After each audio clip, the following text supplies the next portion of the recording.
한 주간 고단한 삶을 살아오시고 또 안타까운 이별을 경험함으로 슬퍼했던 한 주간, 그리고 여러분 각자의 삶의 터전에서 최선을 다해 살아오신 여러분들을 주님의 따뜻한 사랑으로 위로합니다. 그리고 주님께서 여러분과 함께 하시기를 늘 기도합니다. 오늘 말씀 제목은 늘 어디서나 함께라고 하는 제목인데요. 우리는 그동안 지난주까지 신명기를 매일 읽으면서 모세와 이스라엘 백성들, 그리고 하나님이 어떻게 역사하시는가를 잘 살펴봤다면, 그 신명기의 끝이 모세의 죽음이라면 이제는 새로운 시대의 시작을 알리는 바로 이스라엘의 출애굽 2세대가 가나안 땅으로 들어가기 시작하는 바로 그 시작이 여호수아입니다. 그래서 아마 이번 한 주간은 여호수아를 통해서 하나님이 이스라엘 백성을 어떻게 가나안으로 데려가시는가를 살펴보셨을 겁니다. 그런데 신명기와 이 여호수아서를 이렇게 넘어가는 과정에서 안타까운 장면이 나와요. 가나안을 목전에 두고, 가나안을 눈앞에 두고 본인이 그토록 영원하던 하나님이 약속하신 가나안 땅을 밟지 못하고 그냥 이방 땅 모압 땅에서 쓸쓸히 죽어가야 했던 모세를 생각하면 너무나 안타까운 장면이 아닐 수 없습니다.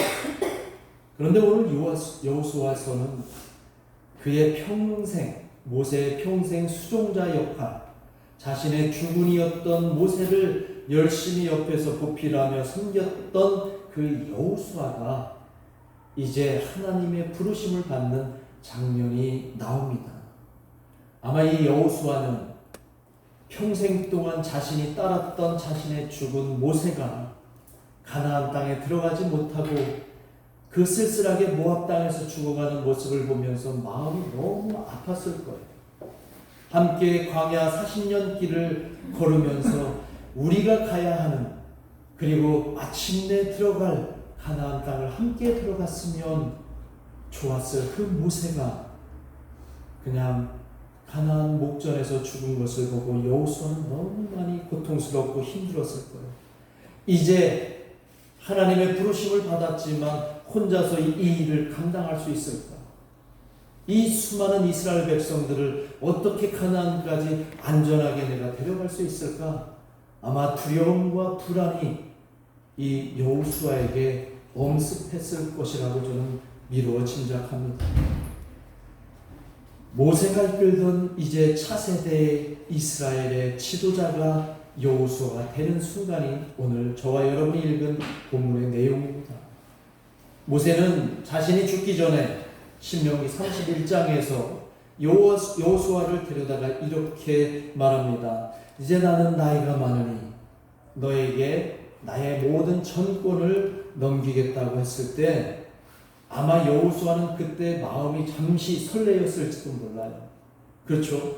야, 이 위대한 지도자로부터 내가 인정을 받고 이 이스라엘 백성을 인도할 차세대 지도자가 되었다는 사실에 순간적으로는 굉장히 설레었을지 모르지만 이제 모세가 없는 현실은 오히려 여호수아에게 얼마나 두렵고 또 힘든 순간이었을지 모릅니다. 미지의 땅에서, 그리고 앞으로 닥칠 그 불확실한 미래의 짐을 이제 여호수아가 짊어지고 나아가야 되는 그 형국에 여호수아는 하나님의 부르심을 받았지만 그래도 여전히 두려웠을 것입니다. 원래 그렇잖아요. 새로운 지도자가 뽑히면 그 전 지도자와 비교를 하게 되잖아요. 우리나라도 마찬가지예요. 대통령이 뽑히면 전임 대통령하고 또 비교를 하고 막 그러잖아요.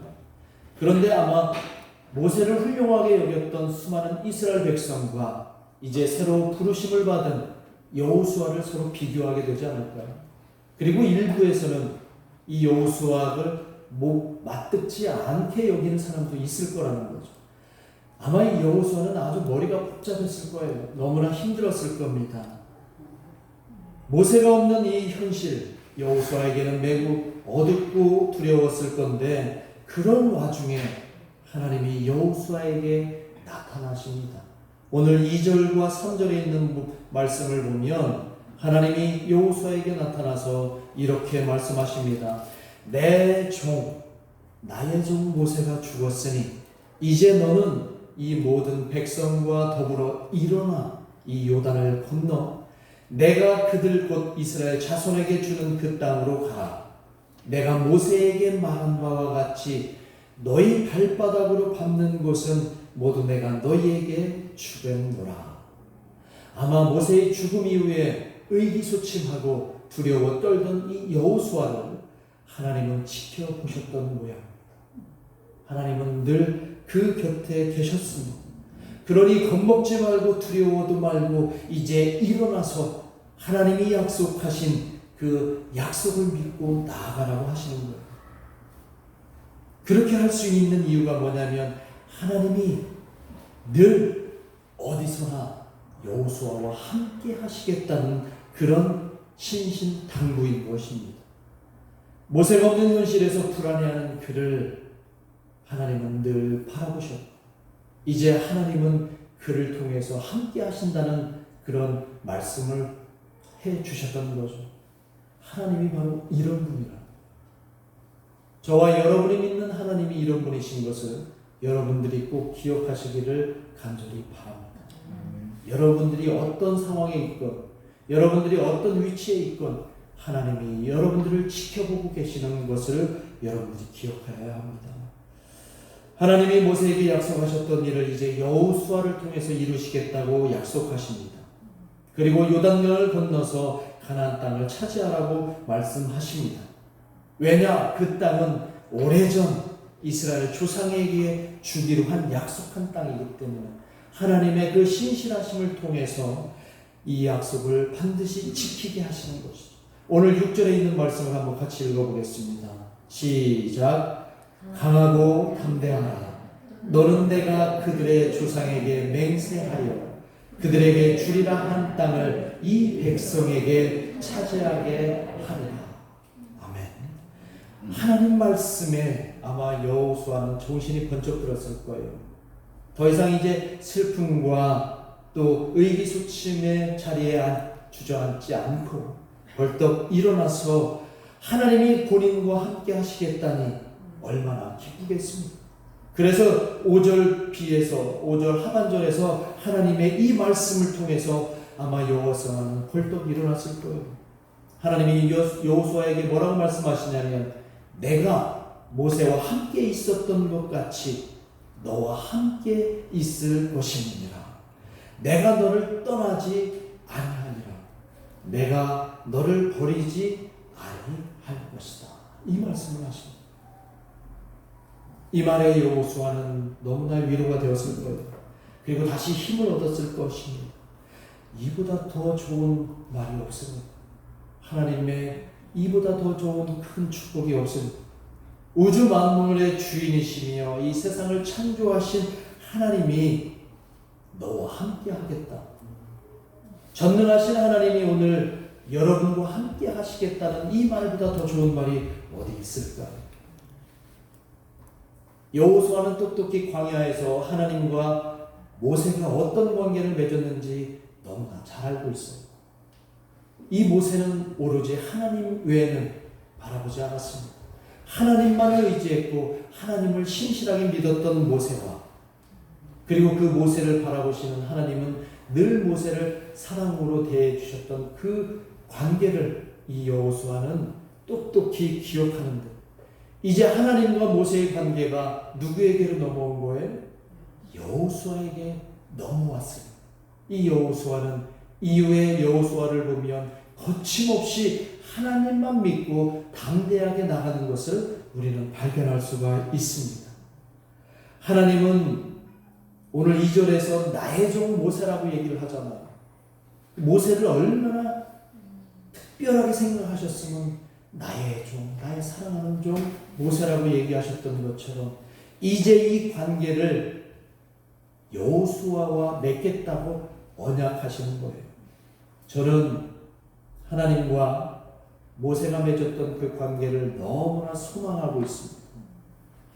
내가 하나님만을 사랑하면 하나님은 나를 사랑하시고 끝까지 나와 함께 하시는 것이는 이런 관계를 저는 소망합니다.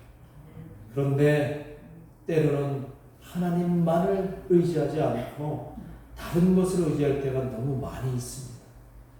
부끄럽지만 이 목사도 하나님만을 전심으로 믿고 의지해야 하는데 간혹 하나님보다 더 좋은 것이 눈에 아른거리면 그것을 붙잡을 때가 너무 많이 있었던 것을 부끄럽지만 여러분들에게 고백합니다. 여러분들은 절대 그러지 않으시기를 주님의 이름으로 축원합니다. 하나님만을 사랑하십시오. 그리고 하나님이 여러분들과 끝까지 어디서나 함께 계시는 그런 관계가 여러분들에게 있기를 주님의 이름으로 축원합니다. 여호수아가 갑자기 힘을 얻었어요. 의기소침해 있던 여호수아가 갑자기 힘을 냈습니다. 그 힘을 낼 수 있는 이유는 마치 이 말이 없는 그 아주 말수가 적고 내성적인 아이가 유독 부모님만 있으면 막 갑자기 활달하게 막 움직이고 자유롭게 쾌활하게 보내는 것을 우리는 잘 압니다. 그렇죠? 아무리 내성적인 아이라도 부모님과 함께 있으면 천방지축이 될 수가 있어요. 왜 그럴까요? 부모님 있기 때문에. 오늘 저와 여러분에게도 이 두렵고 무서운 우리 실존, 이 환경 속에서도 나 혼자가 아니라 내 뒤에 나의 아버지 되시는 하나님이 떡하니 버티고 있다면 저와 여러분은 누구보다도 담대해질 줄 믿습니다. 이런 하나님의 여러분과 함께 하심이 여러분 삶에 구체적으로 있기를 간절히 축원합니다. 근데 이제 본문을 묵상하다가요, 제가 궁금한 점이 생겼어요. 왜 하나님은 모세를 모압 땅에 죽게 만드셨어요? 왜 가나안 땅으로 모세를 들여보내지 않으셨습니까? 물론 성경에서는 단편적인 이유로 이스라엘 백성이 하나님을 제대로 믿지 않았기 때문에, 불신 때문에, 그리고 모세가 시내산에서 늦게 내려왔다는 이유로 그들은 금송아지를 만들어서 하나님 아닌 다른 것을 섬겼다는 이유로 이 이스라엘 백성을 대표하고 있는 모세는 가나안에 들어가지 못하고 그냥 모압 땅에서 죽어야 되는 운명으로 이렇게 우리는 얼핏 알고 있지만, 저는 묵상을 다시 한번 해봤어요. 왜 모세가 모압 땅에 죽을 수밖에 없었을까? 그가 지은 죄도 아닌데, 그가 잘못한 것도 아닌데. 곰곰이 생각해 보니까 오늘 본문 7절에서 그 궁금증의 답을 제가 찾을 수가 있었습니다.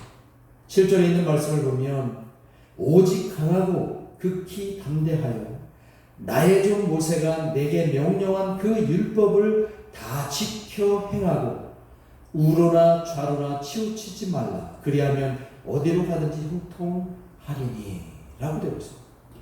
이 말씀 속에서 이미 하나님은 모세가 아닌 여호수아를 통해서 다음 세대를 여실 것이 은연중에 담겨져 있다는 거예요.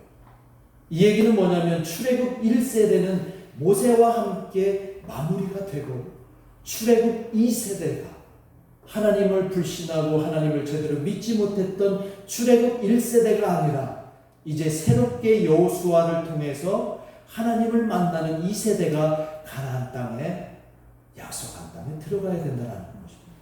그렇다면 이 모세의 죽음은 어떤 의미가 있을까? 우리 그는 출애굽 광야의 시절과 이제 하나님이 약속한 가나안 땅의 가교 역할을 하십니다.